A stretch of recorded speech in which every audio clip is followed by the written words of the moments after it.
The chandelier above shimmered like frozen fire, scattering light across crystal glasses and polished silver. Emma Lawson sat perfectly still, her smile so precise it could have been carved from porcelain. Around her, the quiet murmur of New York's elite filled the restaurant, laughter polished smooth by wealth and power. Across the table, Ryan smiled that immaculate, public smile. The kind of smile he used when he wanted to appear gracious while drawing blood. "Emma," he began, his tone too calm, too practiced. "You deserve someone who can give you what you want. I think we both know, that isn't me." At first, she thought she'd misheard him. The laughter from a nearby table faltered. A single drop of champagne slid down the stem of her glass, catching the light like a falling star before it shattered against the marble floor. The sound was small, but it cut through the air like a crack in glass. Ryan's expression never changed. "I'm sorry," he continued, softly enough to sound sincere, loudly enough for everyone around to hear. "I can't go through with the engagement. It wouldn't be fair to you." Fair. The word landed like a slap. For a heartbeat, Emma couldn't move. Her throat closed around something sharp and unspeakable. The diamond ring, their ring, caught the light one last time before he slid it from her finger with surgical precision, as if he were removing a mistake. "Ryan," she started, but her voice broke halfway through his name. He stood, already adjusting his cufflinks. "You'll thank me one day," he said, not cruelly, just carelessly. As if ending her future was an errand he needed to finish before dessert. The nearby tables had gone silent, the air dense with curiosity wrapped in pity. No one spoke. No one looked away. Emma rose on trembling legs. Her chair scraped the floor, a sound too loud in the suffocating hush. She could feel the heat of stares, the murmurs blooming like smoke in her wake, but she didn't look back. Outside the glass doors, rain pressed against the city like an omen. She walked toward it without her coat, without her ring, without her breath. The restaurant doors swung shut behind her with a hollow sound, like the closing of a vault. For a second, Emma just stood there on the steps, the noise of the city pressing in from all sides, car horns, laughter, the hiss of tires on wet pavement. Then the rain began. Cold needles against bare skin. It didn't fall, it attacked, soaking through silk and mascara within moments.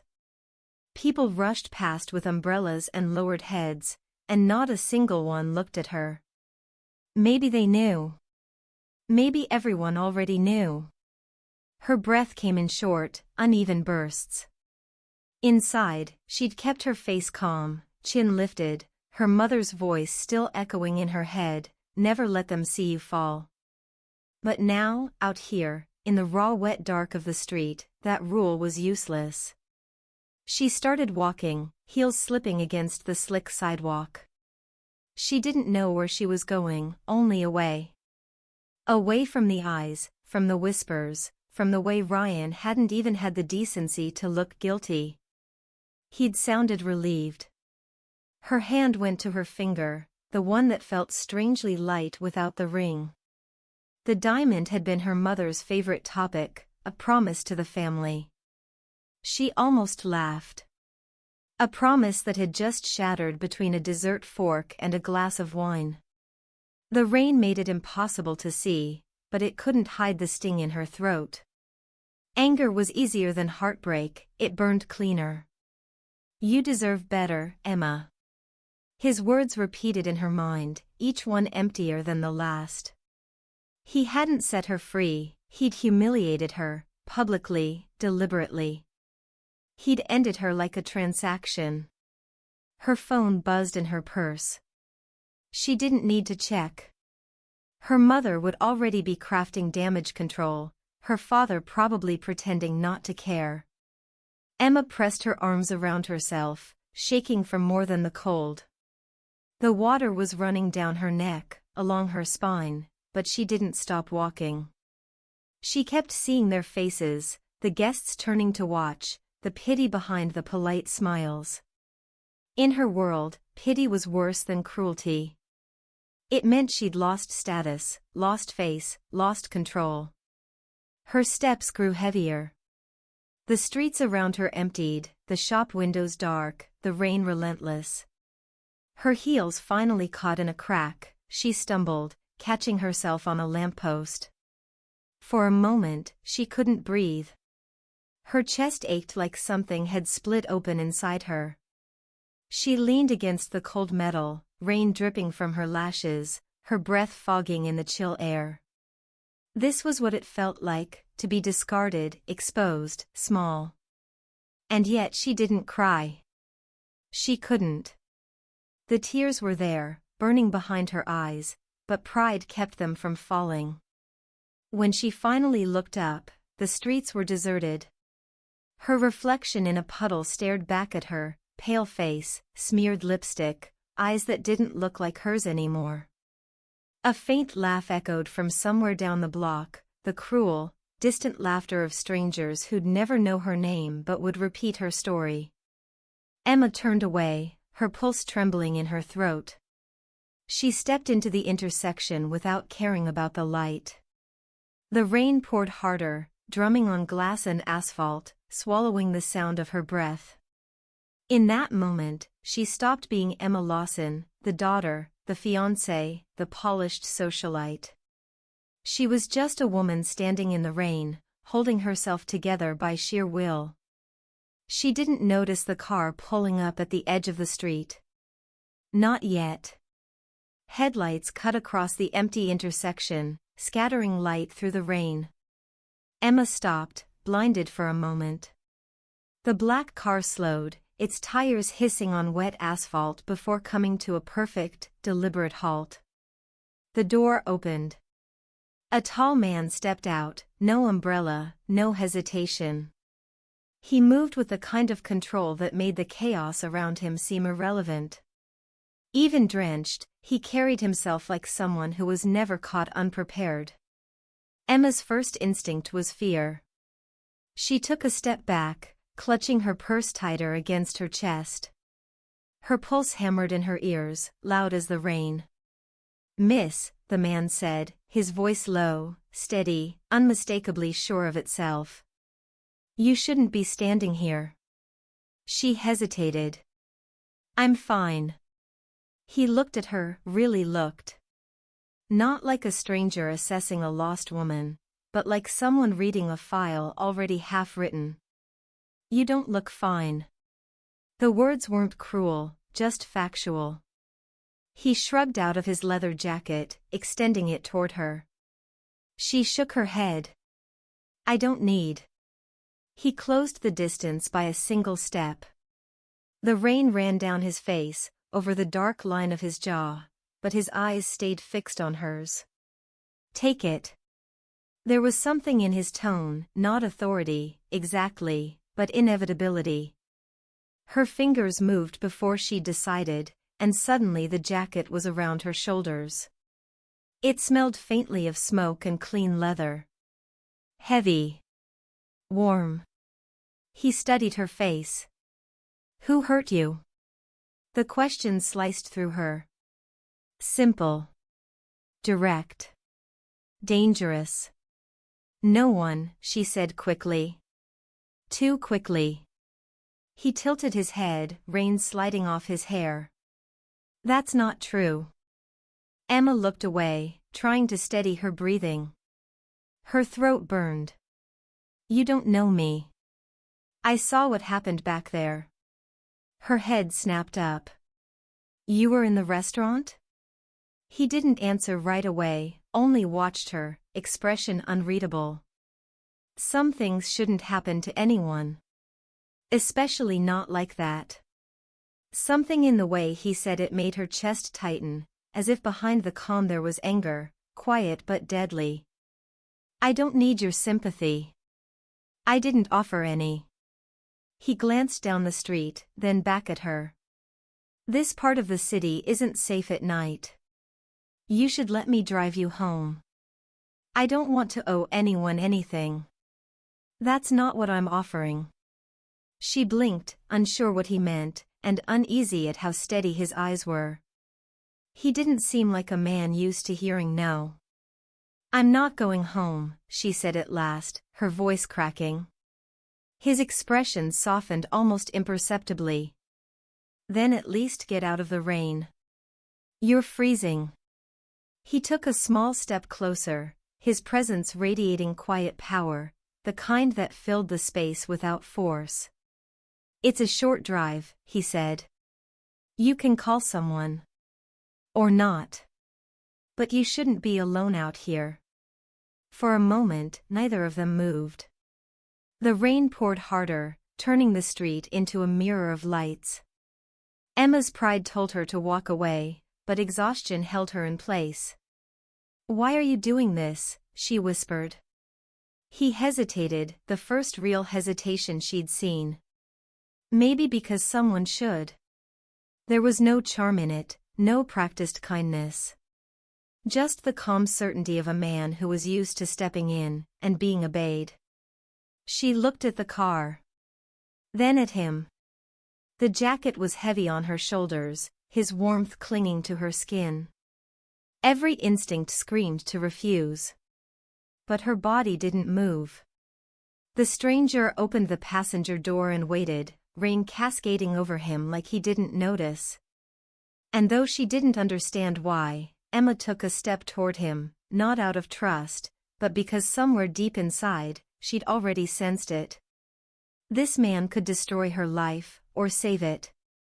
The ride was quiet except for the sound of rain against the windshield. Wipers moved rhythmically, marking seconds that felt too slow, too heavy. Emma sat rigid in the passenger seat, wrapped in his jacket. It was still warm from his body, and the scent clung to her, leather, rain, something faintly metallic. She wanted to push it away, but her fingers wouldn't move. He drove like someone who didn't need directions. Each turn was measured, precise. Streetlights slid across his profile, strong jaw, shadowed eyes, calm that bordered on unnatural. She stared at her hands in her lap. Where are you taking me? To somewhere you can dry off, he said simply. You'll be safer there. Safe from what? He didn't answer. Only the faint hum of the engine replied. Emma shifted in her seat, every nerve screaming that she should demand to be let out. But exhaustion pressed heavier than fear. She had nowhere to go, not home, not to her parents, not anywhere she wouldn't have to explain the shame she'd just endured. When the car turned off the main road, she looked up. Iron gates loomed ahead, half hidden by rain. Beyond them stretched a driveway lined with old oaks, their branches dripping water like tears. Security lights flickered on in sequence, revealing a house, no, a fortress of glass and stone, perched on the hill. Her voice came out small. This is your place? Sometimes, he said. It's quiet. That word again, quiet. The kind that didn't mean peace, but distance. The gate opened without sound. Cameras tracked the car as they passed. Emma's chest tightened. This wasn't charity. It was precision. Control. He stopped beneath a covered archway. Before she could reach for the door, he was there, opening it for her. Rain pooled around his shoes, he didn't seem to notice. Inside, the foyer glowed with soft amber light.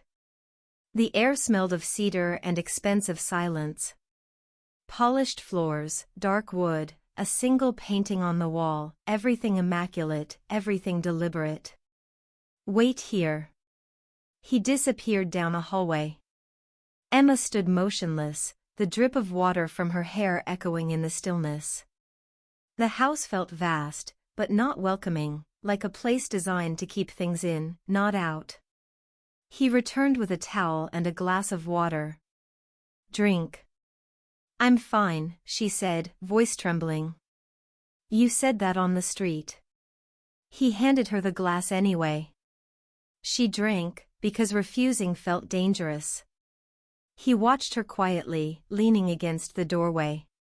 His shirt was damp at the collar, sleeves rolled to the elbows. Even standing still, he carried tension, not the restless kind, but the coiled energy of someone who could act in an instant. I saw what happened tonight, he said finally. At the restaurant. Her stomach tightened. You were there? I was nearby. Business meeting. His eyes met hers. He humiliated you on purpose. You didn't deserve that. The words should have sounded kind. They didn't. They felt like an assessment, a judgment. Emma laughed, sharp and shaky. You don't even know me. I know enough, he said. You stayed composed while everyone watched you break. That takes strength. She looked down. Compliments from men like him weren't gifts, they were currency. I should go, she murmured. Thank you for the ride. To where? I'll call a cab. In this weather? He stepped closer, just enough for her to feel the shift in the air. You don't have to prove anything tonight. Stay here. One night. I can't stay in a stranger's house. You already did once, he said softly. In a restaurant full of them. She didn't answer. He studied her face a moment longer, then spoke with quiet finality. Upstairs. Second door on the left. The alarm's armed, so you'll sleep undisturbed. Something in that phrasing, the alarm's armed, made her skin prickle. Safe. Or trapped. She couldn't tell the difference anymore. She followed him up the wide staircase. The hall smelled faintly of smoke and rain. He stopped before a room at the end and opened the door. A guest room, immaculate like the rest of the house, cream walls, folded linens, a single vase of white lilies. Too beautiful, too impersonal. I'll be downstairs, he said. Lock the door if you want. She hesitated. Why are you helping me? He didn't look back. Maybe because I don't like seeing something valuable thrown away. The words landed between them like a stone in water, sending ripples of meaning she didn't want to touch. When he left, Emma turned the key in the lock, the quiet click louder than thunder. The air in the room was warm, but her skin still felt cold. She crossed to the window, curtains drawn, view of the driveway below. The black car sat glistening under the floodlight, two shadows moving near the gate. Guards. She sat on the edge of the bed, hands trembling, his jacket still around her shoulders. The house was too silent, the kind of silence that listened back. On the wall near the door, a small security panel glowed red, one button labeled lockdown. Emma reached for the lamp, then stopped. The light from the panel was enough. She told herself she was safe. But when she pressed her palm to her chest, her heart was still running. Emma woke to silence so dense it felt alive. For a moment she didn't know where she was. The sheets were soft, the air smelled faintly of cedar and something antiseptic, order. Then memory returned, the rain, the car, the stranger who wasn't quite a stranger. Pale daylight spilled through the high windows, colorless and cold. On the bedside table sat a tray, coffee, fruit, a folded note written in precise, masculine handwriting. You're safe here. A. She read it twice. Safe. The word had stopped meaning what it used to. The coffee was still warm. She drank it slowly, eyes scanning the room. Everything was immaculate, curtains pulled to identical angles, a chair perfectly aligned with the table. Even here, nothing felt accidental. A change of clothes waited on the armchair, dark jeans, a soft gray sweater. Her size. That detail unsettled her more than the locked gate or the silence. When she descended the wide staircase, the house was washed in pale morning light. No sound but the faint hum of ventilation and the rhythmic ticking of a clock somewhere she couldn't see. She found the kitchen by following the smell of coffee. Alex stood by the counter, sleeves rolled up, tie loosened, the same quiet authority radiating from him. In daylight, he looked less mysterious and more deliberate, like a man who never acted without reason. "Morning," he said, not turning. "You slept." "Not much," she admitted. He looked at her then, eyes sharp but unreadable. "You should eat something." "You didn't have to arrange all this," she said carefully. "I did," he replied. "I wanted you to wake up to calm." "Calm," she echoed. "That's not the same as peace." The corner of his mouth twitched, almost a smile, but not quite. "Peace is a luxury. Calm is control." She studied him, unsure if he was confessing or warning her. "You can stay until you decide what to do next," he continued. "The staff knows to give you privacy." "I appreciate that," she said. "Though it's hard to feel alone in this house." His eyes flickered with quiet amusement. "That's the point." Before she could respond, he asked, "Your father, Lawson? Retired FBI?" The question hit like ice water. "Yes," she said slowly. "You know him?" "I know of him." His tone was even, but his gaze didn't waver. "Men like your father and I, we've been on opposite sides of the same table before." She felt the hairs on her arms rise. "What does that mean?" He didn't answer. "Eat," he said softly, then walked out, leaving the faint scent of cologne and silence behind him. Emma stayed still long after he was gone, her heart pounding too fast. She had never told him her father's job. How did he? Her eyes fell on a narrow hallway leading deeper into the house. Curiosity overrode caution. She followed it until she reached a heavy oak door, slightly ajar. The room beyond was lined with books, the air thick with the scent of old paper and polish. A library, vast, quiet, watchful. She traced her fingers along the spines: law, finance, art, European history. Every title exact, impersonal. Then she saw it. On a side table, under the glass of a display frame, lay a yellowed newspaper clipping. FBI Task Force expands investigation into organized finance. The photograph beneath the headline made her stomach turn cold. Her father, years younger, shaking hands with a man whose name she now knew too well. Alex Morelli, businessman under federal review. Emma's pulse roared in her ears. Her hands trembled as she stepped back, breath shallow. The floor creaked behind her. She turned sharply. An older woman stood in the doorway, gray uniform crisp, expression unreadable. "Breakfast is served in the dining room, miss," the woman said.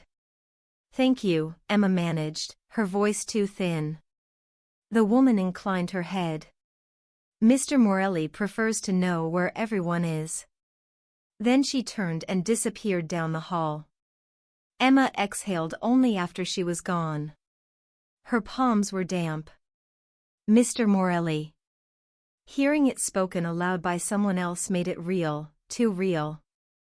She looked once more at the clipping, at her father's handshake frozen in time beside the man who had found her in the rain. The edges of the paper had yellowed with age, but the meaning was sharp as glass. Whatever she'd stumbled into last night, it wasn't coincidence. It was history, one her family had buried, and Alex Morelli had never forgotten. When she left the library, her reflection followed her in the glass walls, pale, uncertain, no longer sure which part of this house felt safer, the silence or the man who owned it. The afternoon light slanted through the tall windows, pale and uncertain, like it didn't dare to stay. Emma sat alone in the library, pretending to read. The newspaper clipping lay hidden between the pages of a random book. She couldn't stop glancing at the shelf where it had been. She had told herself not to confront him. Not yet. But the silence of the house was unbearable. Every sound, a distant door closing, the faint steps of staff in unseen corridors, made her nerves tighten. When the door opened behind her, she knew it was him before she turned. The air itself seemed to shift when Alex entered a room. "You found something," he said calmly. Not a question. Emma closed the book too fast. "Just reading." He walked closer, his movements unhurried, precise. "You're not the kind of woman who hides things well." She rose, clutching the book like a shield. "Why do you have a photo of my father?" Alex stopped a few feet away, the sunlight catching in his eyes, steel gray, unreadable. "You tell me." "He spent years trying to destroy men like me." "So you were one of them," she whispered. He smiled faintly, without warmth. "One of what?" "My father called you people parasites. He said you feed on fear." "Then he understood us," Alex said softly. "But fear isn't what I take, Emma. It's what I control." The way he said her name, slow, deliberate, made her chest tighten. "You think that makes you better?" she asked. "You think control excuses everything you've done?" "No," he said, stepping closer. "It explains why I'm still alive." Emma backed up until the table pressed against her hips. "You knew who I was from the beginning."